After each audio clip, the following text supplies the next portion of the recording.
የሰነፎችን ንግግር ሰንጥቀህ ታልፋለህ። የሟርተኞችን አዋጅ ሰንጥቀህ ታልፋለህ። አሜን ይበል አንድ ሰው። ክፉ ሰዎች አንዱ በአንዱ ላይ ቢደመሩ በመካከላቸው ሰንጥቀህ ታልፋለህ። ሉቃስ ወንጌል ምዕራፍ 4 ቁጥር 30 ላይ የእግዚአብሔር ቃል ሲናገር እርሱም በመካከላቸው ሰንጥቆ ሄደ ይላል። ሰንጥቆ ምን አለ? እርሱ የተባለው የናዝሬቱ ኢየሱስ ነው። እርሱም በመካከላቸው ሰንጥቆ ምን አለ? ሄደ።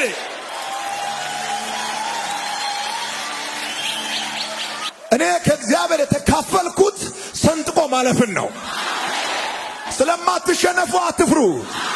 ስለማትመለሱ አትፍሩ።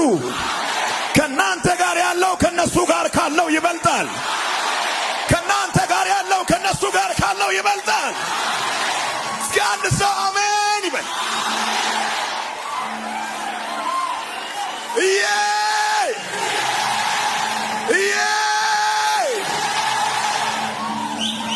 እኔ ፍርሃትን አልተካፈልኩም። ወደኋላ መመለስን አልተካፈልኩም። ተደብቆ መቀመጥን አልተካፈልኩም።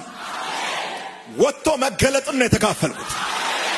እግዚአብሔር እንደዚህ ያለ ዛሬ ማለዳ የጠላትን ጭፍራ አልፎ የሚገለጡ ሰዎች አሉ። እንደ መጋረጃ የሸፈናችሁ ነገር ይነሳል። እንደ ተራራ የከለላችሁ ነገር ደልዳላ ሜዳ ይሆናል። ወደ ታች የሰመጣችሁ ወደ ታች የቀበራችሁ ሸለቆ ወደ ላይ ከፍ ይላል። የሚገለጡ ሰዎች አሉ አለኝ ጌታ። አጠገብ ያለውን ሰው እጁን ጨብጠውና ትገለጣለህ በለው። በዚህ ዓመት በክብር በጨመረ ሞገስ፣ በጨመረ ኃይል፣ በጨመረ ቅባት፣ በጨመረ ተቀባይነት፣ በጨመረ መረዳት አው ትገለጣለህ። አው ትገለጣላችሁ። አው ትገለጣላችሁ። በሁለተኛ ሳሙኤል ምዕራፍ 23 ላይ የእግዚአብሔር ቃል እንደሚያስረዳው ከሆነ ዳዊት ታርጌት አድርጎ ከሚፈልገው ከሳኦል ቁጣ ለመሸሸግ ወደ አዶላም ዋሻ እንደወረደ የእግዚአብሔር ቃል ይናገራል። ይህ ወቅት ለዳዊት እጅግ በጣም ፈታኝ ወቅት ነበር። ይህ ወቅት ለዳዊት እጅግ በጣም መራራ ወቅት ነበር። ክብሩን የጣለበት፣ ስሙን የጣለበት፣ ከተማውን የለቀቀበት፣ ርስቱን የለቀቀበት፣ መብቱን የለቀቀበት፣ ስልጣኑን የለቀቀበት፣ የራሱ የሆነውን መብት ሁሉ የተወበት፣ ከተማውን ለቆ ዋሻ ውስጥ የተደበቀበት ወቅት ነበር። በዚህ ወቅት ሶስቱ የዳዊት ኃያላን ዳዊት ወደ ተሸሸገበት ዋሻ ድረስ መጡ ይላል። እነዚህ ሶስቱ ኃያላን ኃያል ብቻ ሳይሆን ታማኞቹም እንደነበሩ የእግዚአብሔር ቃል ያስረዳል። በጣም የሚገርማችሁ በፈተና ወቅት ነገሮች ሲቀያየሩ፣ የያዛችሁት ሲበተን፣ ያገኛችሁት ተቀባይነት ዜሮ ሲሆን፣ ያጀባችሁ ሲበተን፣ በግራ መጋባት ስትዋጡ፣ ብቸኝነት ሲከባችሁ፣ አጽናኝ በምትፈልጉበት ወቅት የህይወት አቅጣጫ ዝብርቅርቁ ሲወጣ የጠፍታል የሚል እሱ ነው እውነተኛ ወዳጅ። ከተማ ውስጥ ዳዊት በሚኖርበት ወቅት ብዙ ወዳጆች ነበሩት። ብዙ ተቀባይነት አግኝቶ በነበረበት ወቅት ብዙ ወዳጆች ነበሩት። የተደላደለ ህይወት በሚኖርበት ወቅት ብዙ ወዳጆች ነበሩት። ወደ ጫካ በወረደበት ወቅት ግን ቼክ የሚያደርገው ሰው አልነበረም። ከብዙ ሰዎች መካከል ሶስቱ ኃያላን ዳዊት ወደ ተደበቀበት ስፍራ ድረስ ወርዶ ቼክ አረጉ። አለህ ንጉሳችን፣ አለህ አንተ የተቀባ ሰው። የሰዎቹ ቅንነትና ታማኝነት በአእምሮ የማይለካ ነው። ሶስቱ የዳዊት ኃያላን ታማኝነታቸውና ቅንነታቸው ከአእምሮ በላይ ነው። እንዴት ካላችሁኝ ዳዊት በቤተልሔም በር ካለችው ምንጭ ውሃ ማን ባመጣልኝ ብሎ ተመኘ ይላል። እነሱ ግን የዳዊትን ንግግር እንደ ትእዛዝ ተቀበሉ። ሶስቱ ኃያላን ሕይወታቸውን አደጋ ላይ ጥሎ ዳዊት ከተደበቀበት ከአዶላም ዋሻ እስከ ቤተልሔም ድረስ 12 ኪሎ ሜትር በእግራቸው ተጉዞ የፍልስጤማውያንን ሰራዊት ሰንጥቆ በማለፍ ከምንጩ ቀዱ ይላል። ዛሬ ከሰዓት በኋላ መልእክት ይሄ ነው። የሆነ ሰራዊት ይበተናል። አልፈ ትቀዳለህ አልኩኩ። 2017 እንደዚህ ይሆናል። 2017 እንደዚህ ይሆናል። የተከለከልከውን ነገር አልፈ ትቀዳለህ። የጠላት ሰራዊት ቆሞ እያየ በመካከላቸው አልፈ ትቀዳለህ። ይህ መልእክት የኔ ነው የሚል ሰው አሜን ይበል። ሰው ምን ያህል እንደሚወድ መለየት የምትችለው በችግር ጊዜ አንተን አያስቀድምም፣ ራሱን ያስቀድማል። የሚመጣው ነገር እኔን ያገኝ መጀመሪያ።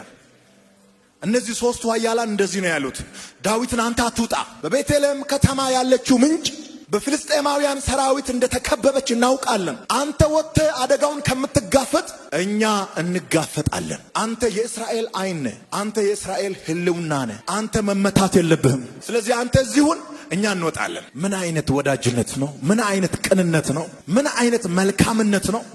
ምን አይነት መተባበር ነው! ዳዊት የተቀባ ሰው ነው። ዳዊት የተመረጠ ሰው ነው። ዳዊት የእስራኤል ዓይን ነው። ዳዊት ለእስራኤል ወሳኝ ሰው ነው። ሶስቱ የዳዊት ኃያላን ለዳዊት የሰጡት ገንዘብ አይደለም፣ ቁሳቁስ አይደለም፣ ውድ የሆነውን ሕይወታቸውን ነው የሰጡት። እግዚአብሔር የቀባውን ሰው፣ የእግዚአብሔር ምርጫ የወደቀበትን ሰው ከወደድክ ሕይወትን እስከ መስጠት ውደደው። አይ ካልክ ኖርማል ሰው ሁን። ሪል ወዳጅ ከሆንክ ሕይወትን እስከ መስጠት ከሕይወት የሚበልጥ ነገር የለም። እነዚህ ሰዎች እኮ ሲሄዱ ከመጣን መጣን፣ ካልመጣንም ላንተ ነው ይሄ መስዋዕትነት። መጽሐፍ ቅዱስ ሲናገር እነዚህ ሰዎች ያመጡትን ውሃ ዳዊት አልጠጣም ይላል። ይሄ ውሃ አይደለም ደም ነው።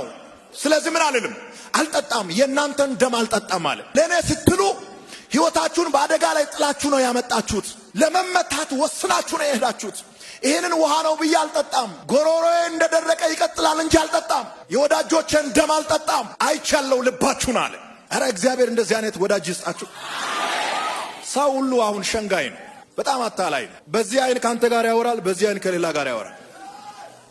እግዚአብሔር ሰው ከሰጣችሁ እንደዚህ አይነት ሰው ይስጣችሁ። ለትዳር ሊሆን ይችላል፣ ለስራ ፓርትነርነት ሊሆን ይችላል፣ ለሆነ ጉዳይ ሊሆን ይችላል። እግዚአብሔር መልካም ሰው ይስጥህ። እግዚአብሔር በበጎ ሰው ይባርክ።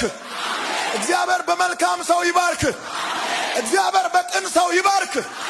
እግዚአብሔር በደግ ሰው ይባርክ።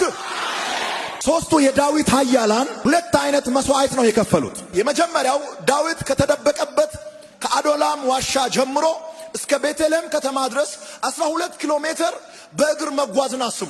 ሁለተኛው የከፈሉት መስዋዕት በጣም የሚያስፈራ ነው። በታጠቀ ሰራዊት ላይ፣ አልሞ በሚጠብቅ ሰራዊት ላይ በዛ አይነት ታርጌት ውስጥ ሕይወታቸውን አደጋ ላይ አሳልፎ በመስጠት ነፍሳቸውን አደጋ ላይ በመጣል ልክ በዳዊት ሌብል የሚፈለጉ ሰዎች ናቸው። ነገር ግን ሶስቱ የዳዊት ኃያላን ሞትን ሳይፈሩ የፍልስጤማውያንን ሰራዊት ሰንጥቆ በማለፍ ከምንጩ ቀዱ ይላል። ፈርቶ መመለስ አይደለም የኛ መለያ። ደካማ ሆኖ መገኘት አይደለም የኛ መለያ። የኛ መለያ ሰንጥቆ ማለፍ ነው። ዝምዛም ሚንጫጫ አንተ ስትደርስ እንደ ድንጋይ ዝም ይላል። አትሻገርም የሚል ድምፅ የሚያሰማ እጅ የሚሰነዝር ጦር የሚወረውር ቀስት የሚያዘጋጅ ጉድጓድ የሚቆፍር መቃብር የሚያዘጋጅ በቡድን የተቀመጠ ዋሻ ውስጥ ያለ የሰነፎች ማህበር እንደ ድንጋይ ዝም ይላል። ኧረ አንድ ሰው ጮኸ አሜን አሜን።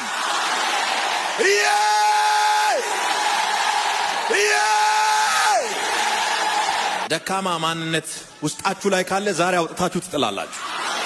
ኧረ በጌታ በኢየሱስ ስም ከሚፈራ ሰው ጋር ምሳ እንዳትበላ። ፍርሃትን ያስተጋባል። ሉቃስ ምዕራፍ 4 ቁጥር 30 ላይ እርሱም በመካከላቸው ሰንጥቆ ሄደ። ኢየሱስ ሰንጥቆ እንዳለፈ እኛም ሰንጥቀን እናልፋለን። ኢየሱስ ሰንጥቆ ያለፈው በእግዚአብሔር ኃይል ነው።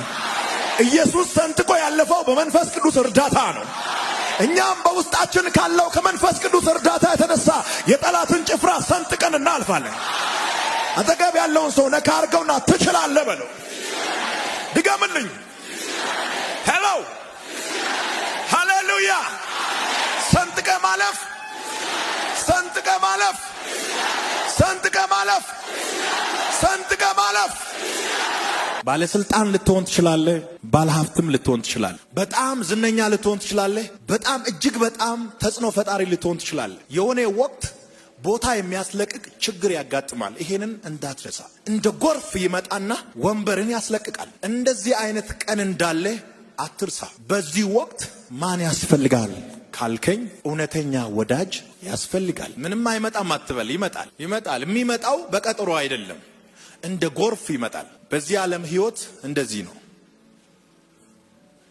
እንደዚህ በምትልበት ወቅት ኖርማል ነው፣ በረጅሙ ትተነፍሳለህ። እንደዚህ ስትል ግን ትንፋሽ ያጥራል ትላለህ። አተነፋፈስ ይቀየራል። ረዳት ትፈልጋለህ፣ አጽናኝ ትፈልጋለህ፣ አጋሽ ትፈልጋለህ። ማን ባመጣልኝ እንደ ዳዊት ማለት ትጀምራለህ። ማን ባመጣልኝ ብሎ የተናገረው ተራ ሰው አይደለም። ለንግስና የተቀባ ሰው ነው። ኃያል ሰው ነው። በመጽሐፍ ቅዱስ በተጻፉ ነገስታቶች መካከል እንደ ዳዊት ዝነኛ ሰው አልነበረም። ታላቅ ሰው ነው። በሆነ ወቅት ግን ማን ባመጣልኝ፣ ማን ባጠጣኝ አለ። እንደዚህ አይነት ቀን በሚያጋጥማችሁ ወቅት እውነተኛ ወዳጆችን ማየት ጀምራላችሁ። ገንዘብ ሲኖራችሁ፣ ስራ ሲኖራችሁ፣ የሆነ ነገር ሲኖራችሁ በቀን 2 ጊዜ 3 ጊዜ የሚደውሉ ሰዎች ስራ መበላሸቱን ከሰሙ በኋላ፣ ሱቅ መዝጋትን ከሰሙ በኋላ፣ ወደ ቤት መመለስን ከሰሙ በኋላ አይደለም መደወል፣ አንተ ስትደውል ሁሉ አያነሳልህም። ትክክለኛ ማንነት ያላቸው ሰዎች ወደቀ ሲባል ከሰሙ ምግብ አይበሉም፣ እስካለህበት ድረስ ይመጣሉ። እንደ 3ቱ ኃያላን ዳዊት ከተማውን ለቀቀ፣ ወደ ዋሻ ገባ የሚለውን ዜና ከሰሙ በኋላ 3ቱ ኃያላን ምንም ጊዜ አልሰጡም። እየሮጡ ነው የመጡት። ደረሱ ዳዊት ወዳለበት። ምን ትፈልጋለህ? አንተን ቼክ ለማድረግ ነው የመጣ ነው። ምን ያስፈልግሃል? ምግብ ነው? ውሃ ነው? ልብስ ነው? ሰው ነው? ለሁሉ እንሆናለን እኛ። ሞራሉን የወደቀውን ማንነቱን ከፍ አረጉት። ሃሌሉያ! እግዚአብሔር የሚያነሳ ሰው ይስጥ። እግዚአብሔር የሚያነሳ ሰው ይስጥ። ወርቋል እኮ ይሄ ሰው። ከተማውን ለቋል፣ ቤተ መንግስቱን ለቋል፣ ክብሩን ለቋል፣ ስልጣኑን ለቋል። ጫካ ውስጥ ነው ያለው። በዝናብ እየተደበደበ ነው፣ በፀሐይ እየተቃጠለ ነው፣ የምሽት ብርድ እየመታው ነው። ግን ንጉስ ነው፣ ግን የተቀባ ሰው ነው። አንገበገባቸው፣ ተቃጠሉ በዳዊት መውደቅ፣ ተረበሹ በዳዊት መውረድ። አንተ እኮ ወሳኝ ሰው ነህ፣ ታስፈልገናለህ። የሚያስፈልግህን ነገር ሁሉ እናቀርብልሃለን። ማን ባመጣልኝ? ምኞቱን ነው የገለጸላቸው። ተመኘ ይላል። እነሱ ግን እንደ ትእዛዝ ነው የተቀበሉት። ማን ባመጣልኝ ብሎ የተናገረውን የምኞት ንግግር፣ የልቡን ሐሳብ እንደ ትእዛዝ ተቀብለው ቀጥታ 12 ኪሎ ሜትር በእግራቸው ተጓዙ። ሰራዊት አለ፣ ብዙ ጭፍራ አለ። ያንን ጭፍራ አልፎ ከምንጩ ቀድቶ አመጡለት። አንዳንድ ጊዜ በሕይወታችን ላይ የሚመጡ ቻሌንጆች ኮልኮሌውንና ኮተቱን እንድንለይ ይረዳናል። ማን እያጀበ እንደሆነ፣ ማን ምን እንደሆነ እንድትለይ ያግዛል። ቻሌንጅ ጥርስ አይሰብርም፣ ጆሮ አይቆርጥም። ተቀበል። ማንነትን ይገነባሃል። ጠንካራ ትሆናለህ። ልታለቅስ ትችላለህ፣ ኖርማል ነው። ልትፈራ ትችላለህ፣ አዎ ኖርማል ነው። ለብዙ ዘመን አይደለም የምትፈራው። የሆነ ሲዝን አለች፣ ወይ 1 ሳምንት ወይ 1 ወር። ከዛ በኋላ አንበሳ ትሆናለህ፣ በሌላ ክብር ትገለጣለህ። አንድ ሰው ጮሆ አሜን ይበል። አጠገብ ያለውን ሰው የዛሬ ችግር ኖርማል ነው በለው።